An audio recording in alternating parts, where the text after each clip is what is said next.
Hola, hola a todos nuestros novios de Amor Eventos. Hoy nos encontramos con el padre Jorge Mujica.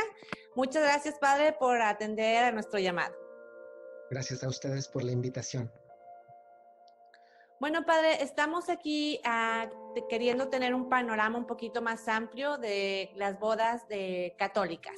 Entonces, nuestra primera pregunta es, ¿cuáles son los requisitos para una boda por la Iglesia Católica? Mire, primero, gracias Gabriela, gracias Sara y gracias Carla por la invitación. Lo primero que quiero decir es a los novios, es transmitirles un saludo y casi una felicitación, pero antes que por el matrimonio, por la paciencia y tal vez también la perseverancia que han tenido que vivir en este tiempo en el que tal vez ha tenido que haber muchos cambios en sus planes, algo que naturalmente nadie tenía previsto y que sin embargo hay que salir al paso. Antes de contestar esto, les puedo decir una cosita, tengo organizado una peregrinación a Tierra Santa para noviembre, pero naturalmente no la vamos a poder tener. Entonces, yo comprendo que las personas tengan una cierta frustración. Y créanme que en ese sentido, el primer interesado en que tenga una experiencia bonita es en este caso, el que lo organiza, el sacerdote. Y me gusta decirles que primero, afortunadamente, está lo esencial permanece. Y lo esencial en este caso es que están los peregrinos y que el lugar, Tierra Santa, ahí está, aunque el tiempo en este momento no sea el adecuado. Yo creo que algo análogo aplica para los novios, en el que pues no están las circunstancias como nos hubiesen gustado, pero sigue estando lo esencial, siguen estando los novios, sigue estando el deseo de casarse y sigue estando la vida para poder hacerlo. Entonces, eso en primer lugar. Y dicho eso, también me parece importante decir una cosa, ya respondiendo a la pregunta, y es, no hay unas normas generales, idénticas, en todos los lugares. En cada lugar varía en cuanto a requisitos.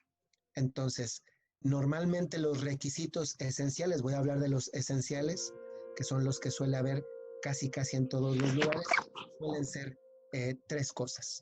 cuatro cosas, perdón. Primero, el acta de nacimiento, el acta de bautismo y el acta de confirmación. Ojo, si no está uno de esos tres documentos, lo van a pedir. Un acta de nacimiento es muy fácil conseguirla, un acta de bautismo, pues se entiende que a todos nos bautizaron de pequeñitos. Donde a veces se patina es en el acta de confirmación. Hace poquito una chica, me escribió una chica de aquí de Saltillo preguntándome dónde se podía confirmar. Este sacramento, para que lo recuerden todos, son 7 sacramentos, del cual el matrimonio es uno de los 7. El sacramento de la confirmación solamente la da un obispo, por eso suele ser menos común. Entonces también precisamente por eso a veces es más complicado conseguir un acta de confirmación, porque son momentos muy puntuales en el año, que si le sumamos la pandemia, pues se vuelve un poquito más complicado, pero nada que no se pueda resolver. Entonces, dicho los tres documentos, entonces el cuarto sería haber hecho las pláticas prematrimoniales, haber acudido a la iglesia donde se desean casar, entregar estos documentos, y una vez que están entregados los documentos, se corren unas cosas que se llaman amonestaciones. Las amonestaciones son la publicación de los datos esenciales de él o de ella de forma pública a la entrada de la iglesia, de tal manera que de esa forma se garantiza, por cuanto se puede decir así, que ninguno de los dos tiene una unión previa y por tanto que son conocidos. He dicho 4 cosas y me faltaría una más. Usualmente se les suele pedir a los novios una prueba de que no tienen una enfermedad de transmisión sexual y también que son conscientes los dos de que pueden procrear. Las más esenciales de todas. Puede ser que en algunas parroquias o diócesis pidan alguna más y en algunas alguna menos, pero son las más esenciales que se suelen pedir. que suelen parecer muchas, pero creo que cuando vas a sacar el acta, el carnet de conducir son más las cosas que te piden que cuando te vas a Sí. casar. Claro. Ok, perfecto. Entonces, este es el conjunto de papelería, por así decirlo, que es lo que los novios necesitarían para poder empezar con el proceso del trámite de su boda, ¿de acuerdo? Sí. Ok, muy bien, pues muchas gracias. La siguiente pregunta es, ¿cómo se ha manejado el cambio de fechas en esta pandemia? Es decir, los novios que ya tenían agendada su boda en este año y que por obvias razones pues no se ha podido llevar a cabo la ceremonia, ¿cómo lo están manejando ustedes los cambios en cuanto a fechas para con ellos? Mire, aquí me vuelvo a referir a que cada diócesis se está manejando de manera diferente porque cada diócesis está en un estado diferente.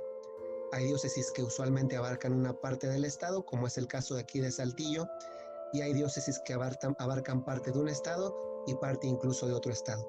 Entonces, el primer lineamiento de cómo se maneja la iglesia es por las directivas de la Secretaría de Salud.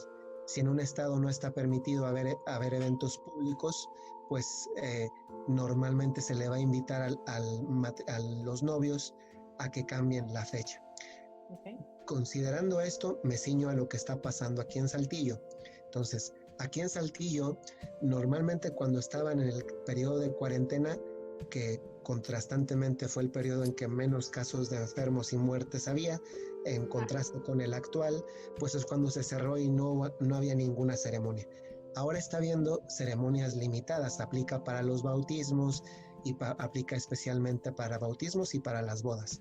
Entonces, lo que está sucediendo en algunas parroquias es que en diálogo con el sacerdote del lugar, lo que está pasando hasta el momento, porque esto podría cambiar si se mejora o si se empeora, claro, es todos está los días algo. sucediendo que se está celebrando con aforo limitado, es decir, con muy poca participación, usualmente no más de 50 personas en el mismo lugar. A veces en algunas parroquias puede ser incluso un poco más limitado. Entonces, eso es lo que está sucediendo en este momento. Y también es casi el tenor de lo que está aconteciendo también en otras ciudades y en otras diócesis.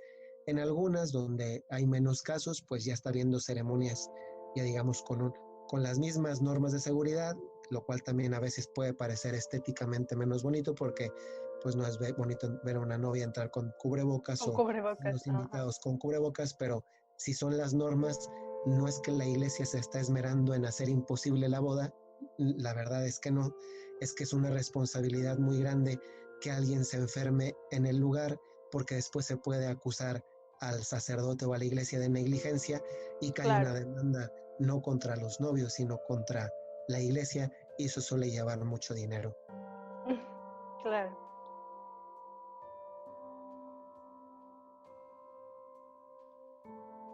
Creo que Sara quiere hablar. Sí, pero tiene un problemita. Un problemita con su micrófono. A ver. Sara. Ahí está. Ahí está, perfecto. Okay. Ya. Padre, ok. Y de eso también que nos dice, ¿hay algún cambio en los precios o en los horarios? O sea, que digan, nada más va a haber misas de 5 a 6 y de 6 a 7, o nada más en las mañanas, o nada más una por fin de semana. O sea, ¿hay algo en cuanto a los horarios? Sobre los horarios y sobre lo que usted menciona como precios. Primero sobre los horarios. Eso casi, lo mismo que yo dije para las diócesis, que en cada una es diferente, lo mismo va a ser ahora para las iglesias. Cada una va a ser diferente. Entonces, aquí en Saltillo se suelen casar las personas mayoritariamente en 4 o 5 iglesias. Número 1, la de San Juan Nepomuceno. Número 2, la capilla de Cristo de la Catedral. Número 3, la iglesia de Santa María Reina de los Apóstoles. Número 4, San Pablo Apóstol. Y número 5, tal vez alguna que se me escape, una que se Santuario. me está Santuario. Entonces, son como que las más comunes. Entonces, cada una tiene sacerdotes encargados diferentes. Entonces, cada uno, el diálogo, aquí el tema es, no se generaliza porque más bien es, yo en donde tengo separado algo. Entonces, donde tengo yo separado algo, me dirijo con el sacerdote, el párroco, que es como se le llama, y él es el que va a poder decir, él o una persona que él designe. Es comprensible que en este tiempo cambien los horarios. Me faltó una iglesia que es la de Arteaga, que también se casan mucho. San Isidro Labrador, San sí. Isidro. Entonces, eso por los horarios. No le voy a dar una respuesta porque eso es como un diálogo que se tiene con los responsables de las iglesias, de las parroquias. Que es su administración individual. Cada quien Y luego decide. el tema de los precios. Yo aquí nada más me permito señalar una anotación. Yo entiendo que lo digan así, pero yo también quisiera subrayar como sacerdote que no, porque esto lo tengo muy claro, no se cobra por una boda. Se cobra por el uso del templo porque después hay quien va a tener que limpiar. Entonces, muchas veces eso va a variar, pero eso varía todo el año, no solamente ahora, va a variar de la dimensión del templo. Porque imagínense, no es lo mismo limpiar la iglesia de San Isidro Labrador y tenerla dispuesta para la siguiente boda que el santuario de Guadalupe, que es mucho más grande.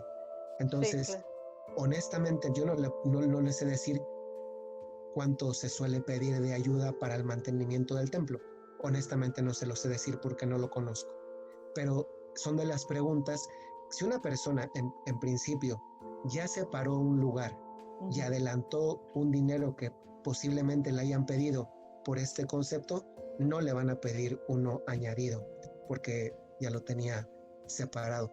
Y si no, al menos espero que no lo hagan. No habría una razón para que esto sucediera porque ya estaba previamente hecho.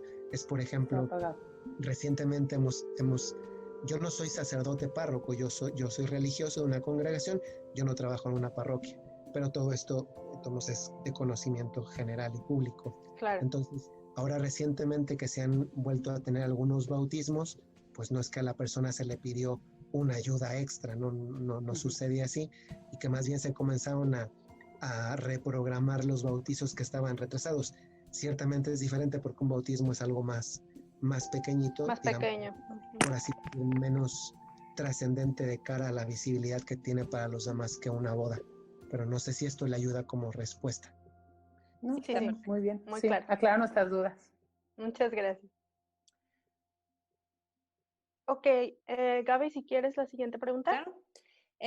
Bueno, padre, ya que nos está dando una visión así de cómo están sucediendo ya las ceremonias nuevamente, ¿tiene usted alguna idea de cómo serán las ceremonias? Bueno, ya nos platicaba de poquitas personas en esta nueva realidad. ¿Hay alguna otra cosa que le gustaría agregar sobre esto? Mire, hay una práctica que he notado. Ojo, nada más como posiblemente pudiera escuchar un sacerdote de aquí de la diócesis y no puede ser que no se pudiera entender bien, lo aclaro como algo excepcional. Y primero voy a explicar el principio. El matrimonio, al ser un sacramento, está circunscrito a que tiene que ser en una parroquia. Las parroquias es en torno a lo cual gira la vida de fe de una comunidad. Entonces, el lugar por derecho donde se celebran los sacramentos es siempre una parroquia o un lugar que depende de la parroquia. Y me refiero a un lugar de culto, es decir, una capilla, por ejemplo, una iglesia más pequeñita que no es parroquia. Entonces, para que esto suceda, siempre hay dependencia del sacerdote encargado, que es el párroco. Entonces, lo que está sucediendo ahora, porque eso lo he notado en estas últimas 3 semanas, es lo siguiente. Una vez que queda claro que los sacramentos siempre son o están circunscritos a la vida de una parroquia y que la vida de la parroquia la dirige el párroco del lugar, entonces digo una segunda cosa que les puede ayudar a los novios y a ustedes como organizadoras de eventos, en este caso de bodas, y es hay 7 sacramentos y los que se casan por la iglesia pues por lo menos lo recuerdan en algún momento de su catecismo. El caso del sacramento del matrimonio tiene un rito propio. Usualmente ese rito se tiene dentro de la misa, pero la misa es otro sacramento. Todos recuerdan que hay bautismo, primera comunión, confirmación, unción de los enfermos, sacramento del matrimonio, orden sacerdotal y confesión. Son 7 sacramentos. Bueno, el de la Eucaristía o misa es un sacramento en sí mismo. Como es el principal de los 7, muchas veces los sacramentos se tienen dentro del sacramento de la misa. Pero el sacramento del matrimonio es un rito en sí mismo, como eso en sí mismo tiene un rito el del bautismo, o el de la confirmación, o el de la unción de los enfermos, o el orden sacerdotal, aunque algunos estén estrictamente asociados a la Eucaristía. El del matrimonio, que se suele tener dentro de otro sacramento, que es el de la misa comienza en nombre del Padre y del Hijo, y después, y en la homilía se interrumpe un momento el sacramento de la Eucaristía, y ahí comienza el rito del matrimonio. Ese es un rito dentro de otro rito. Claro. Una vez que termina el rito del matrimonio, sigue la misa hasta que termina y ya termina. ¿Por qué digo esto? Porque el rito del matrimonio es un rito en sí mismo que se puede disociar de la Santa Misa. Y he querido decir todo esto porque lo que he visto en las últimas 3 semanas es que en algunos lugares están dando permiso para que solamente se tenga el rito del matrimonio sin la misa. Okay. Entonces, esto acorta el tiempo de la ceremonia, entonces. Ojo, dije que se anda dando el permiso, lo que no significa que tiene que ser así. Okay. Claro. Pero también puede ser así. Y en algunos casos que consiguen el permiso del párroco, porque consiguen el permiso del párroco, se permite después, o han conseguido algún permiso de forma extraordinaria, porque no es lo habitual, de tener la misa en una gente que tiene un rancho, que tiene tener la misa espacio abierto. En un espacio abierto un día después. Ok. Ojo, la misa del día después ya no es la boda, porque eso ya fue en el rito. Lo de la misa del día siguiente es una misa de acción de gracias, en el que digamos que hay posibilidad de ser un lugar público más amplio y que no está el riesgo de que van a demandar a la iglesia porque se pudieron haber enfermado ahí, porque ya no es una iglesia. Entonces es un lugar público, abierto, a veces hay familias que tienen ranchos grandes, jardines grandes, pero otra vez repito, eso se hace cuando hay una dependencia del párroco y el párroco autoriza hacerlo de esa forma, y luego además pues se consigue un sacerdote que va a celebrar la misa a ese lugar. Claro, de acuerdo. O con el permiso del párroco, otro sacerdote, cualquiera que sea. Ok. Y suponemos que en donde se hace el sacramento del matrimonio, pues sería bajo todas las normalidades de Secretaría de Salud, ¿verdad? O sea, la sana distancia y todo lo que conlleva. Como le digo, eso, propiamente el rito, que es el del matrimonio, recuerdan que es cuando se entregan los anillos, se entregan las arras. En este caso, una cosa, si el rito del matrimonio no está unido a la misa, entonces no hay lazo, por ejemplo, porque el lazo se pone para que permanezcan así después de que ya se casaron, y permanecen con el lazo hasta después de la comunión, pero si no hay misa, entonces pues no es necesario el lazo por el rito mismo. Pero si el rito mismo del matrimonio, y por tanto propiamente la boda, el consentimiento, se da en una iglesia, que es el lugar donde se da, el único lugar donde se puede dar, pues sí, es con las normas de sanidad que además ya ordinariamente están teniendo todas las iglesias. Ok, perfecto. Muy bien. Ya hablando del rito del matrimonio, quisiéramos saber si los novios pueden escribir sus propios votos o a fuerza tienen que decir exactamente los que ya conocemos de todas las bodas que hemos visto, o en los que todo el mundo dice, los que salen en las novelas, ¿no? Que todo el mundo conoce. O sea, los votos los pueden escribir los novios y tienen que seguir algún lineamiento, o tienen que ser a fuerza los que todos conocemos. Cuando dice los votos se refiere propiamente a cuando dicen yo te acepto a ti como Así mi esposo. Sí, mire, al ser, a ver, para que no quede nada más como sí o no, mejor le explico el principio. Al ser un rito que es universal, es decir, ese mismo rito se dice en todas las bodas católicas de todo el mundo. Y por tanto es lo que le da esto es justamente lo que significa católico. Católico es universal, no es en cada lugar de una manera diferente, sino en Alemania se casarían de una manera, en Estados Unidos de otra manera, en Australia de otra, en China de otra, y justamente lo que el rito hace es que se evidencia un principio que es la universalidad. Entonces, el rito no se puede cambiar.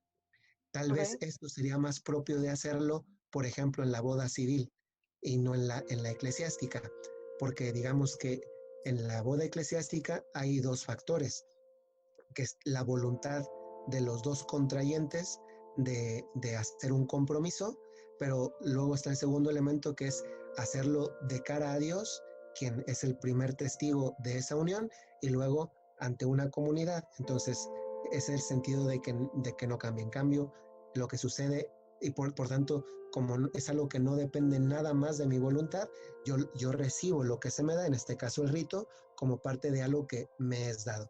En cambio, en el campo del matrimonio civil, de la unión civil, tiene que ver más la voluntad, simplemente la voluntad de contrayente, de los contrayentes. Entonces, creo que se presta más en este momento, de hecho, incluso para incluir otro tipo de literatura no religiosa o más concretamente no de la Sagrada Escritura, para meter textos en ese momento, porque a veces se quieren colocar en la misa y pues no es propio de la misa unos textos que no sean los del rito eclesiástico. Ya establecidos. Ok, muchas gracias. Padre, entonces, de todo lo que usted nos dice, ¿cuáles son las recomendaciones que usted les da a nuestros clientes, los novios, para casarse en la iglesia? Sí, mire, voy a decirle unos previos y unos durante. El después, pues ya no, ya está ya, en las manos ya no está dentro de su jurisdicción. Entonces, una cosa es, lo digo sinceramente con mucha pureza de intención, y es, si están preparados para una boda, no se casen. Si están preparados para un matrimonio, yo les celebro la boda. Estoy de acuerdo, sí. Porque el momento de la boda dura un momento, y el matrimonio, la consecuencia de la boda, dura el resto de la vida. Entonces, creo que es de lo que casarse, no sé si ustedes tienen la experiencia o no, pero es de los momentos más bellos que puede haber. Y de los momentos honestamente más profundos también que puede haber, porque la vida cambia y puede cambiar para bien, pero también puede cambiar para mal si no es una decisión madura. Entonces, eso antes. Y ya después de eso, que vean todo el proceso, y creo que en este sentido, en este contexto se encuentran todos los novios que ustedes están acompañando, porque aún no llegan a la boda, pues que vivan todo esto como justamente como dicen que el noviazgo es una escuela, pues este momento previo a la boda es la graduación. Ya la boda es la titulación, pero esa es la graduación. Entonces, ver todo esto, porque a veces veo novias muy agobiadas. Los novios suelen ser menos agobiados. A mí me tocó, bodas ya he podido acompañar varias, que ojo, no es el padre el que casa. Los que se casan son ellos dos. El padre es el primer testigo en nombre de Dios, pero es testigo. De los que se casan son los novios. El sacerdote no casa, se casan los dos. Entonces, pero recuerdo haber ido a una boda que me invitaron a celebrarla en Guadalajara, en una hacienda que se llama La Escoba, una hacienda muy bonita. Pues me fui desde un día antes y estuve con la familia en el rancho. Y el día de la boda, que era sábado, me llamó mucho la atención que la novia comenzó con el maquillaje, peinado, de cero, con baño, etcétera, desde las 10 de la mañana. Y la boda, la misa era a las 6 de la tarde, y era en la misma hacienda. Y yo estuve con el novio, con el papá del novio, con el suegro del novio, y una hora antes el novio se fue a bañar y a cambiar. Sí, eso pasa. Este momento, aunque es verdad que es muy importante, muy, muy importante, pues se vive de una manera muy distinta cuando uno lo ve como parte de un proceso. Sí. Hace poquito leí una frase en un libro que decía, cuando vemos todo lo que hacemos de cara al fin que perseguimos, todo vale la pena y tiene sentido. Porque si no, la novia o el novio o la mamá de la novia, etcétera, se agobian en lo que todavía no sale, cuando pues, a ver, es importante, pero no es lo más importante.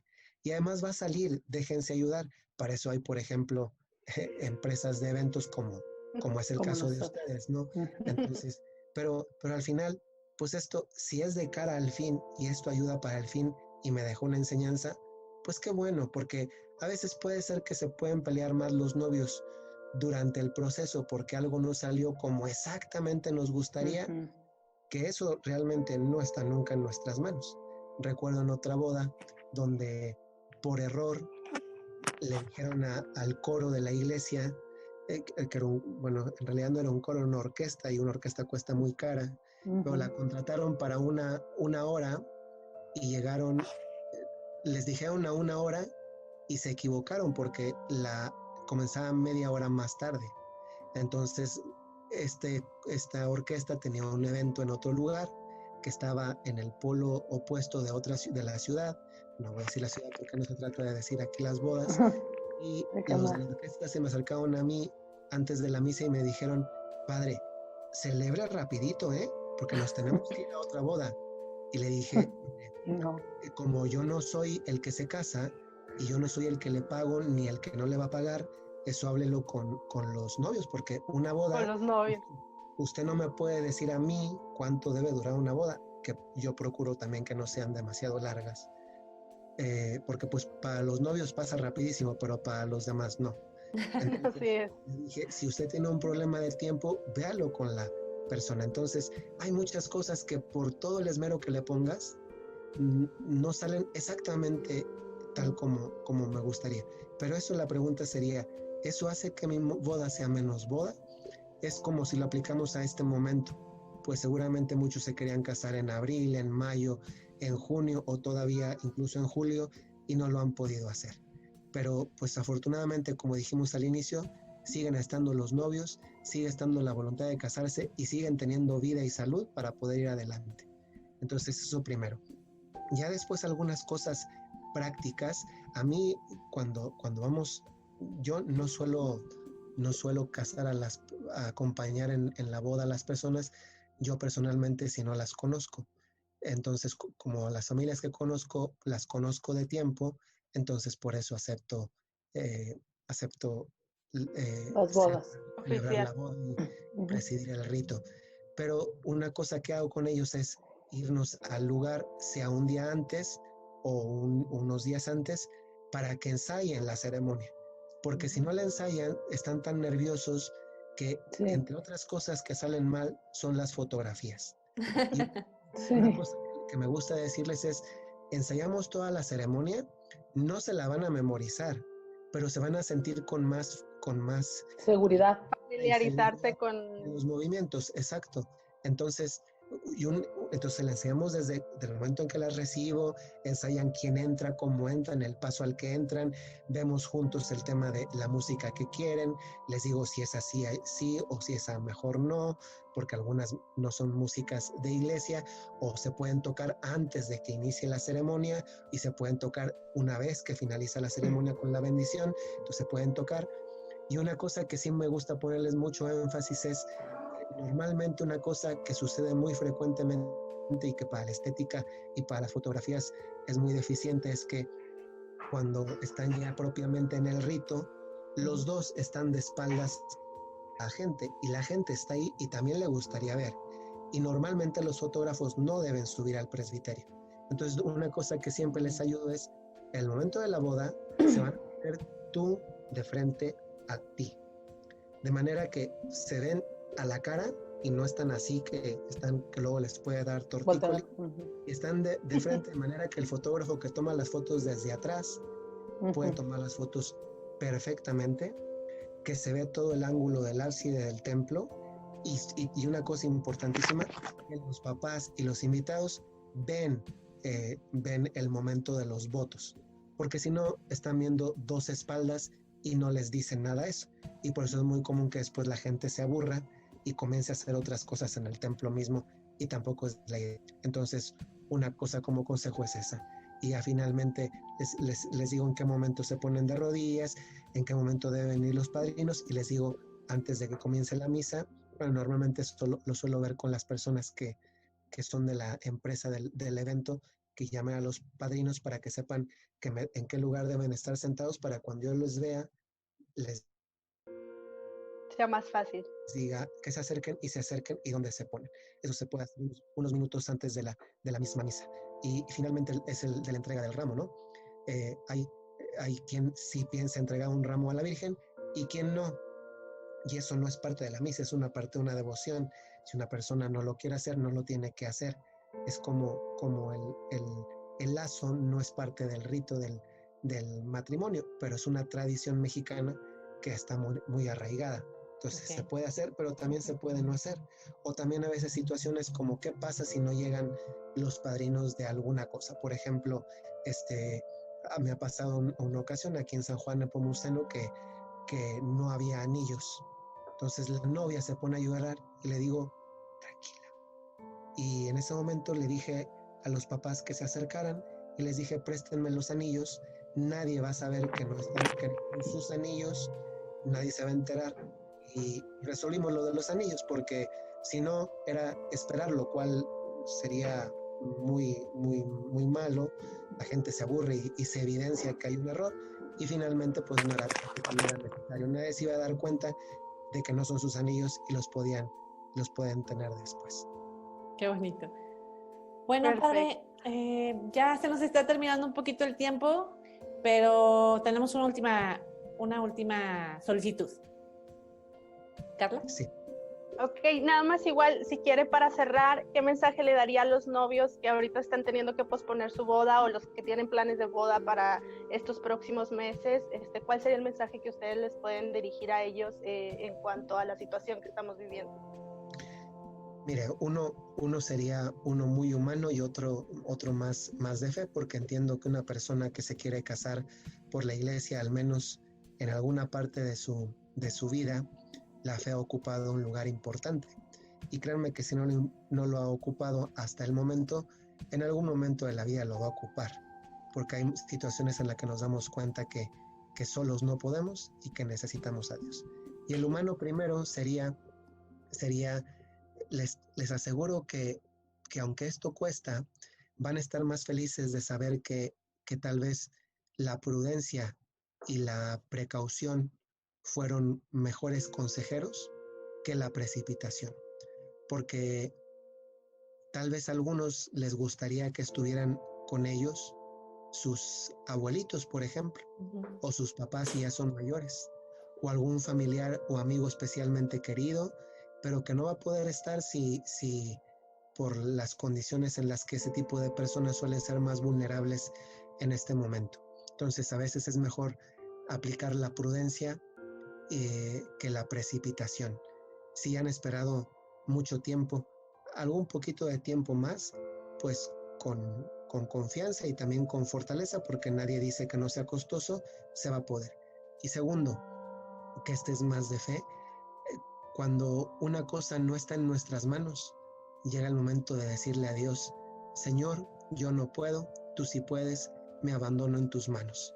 Y eso pues no cambia las cosas, pero sí nos ayuda a vivir las cosas de una manera muy distinta. Con paz. Perfecto. Muchísimas gracias, Padre, por su tiempo. Y muchas gracias por estas palabras que le dan a nuestros clientes, que esperemos les den un poquito de ánimos y los tenga un poquito más tranquilos y vean el panorama de cómo la Iglesia Católica puede ayudarlos a sobrellevar este momento tan difícil para todos. Pues muchas gracias a ustedes, que tengan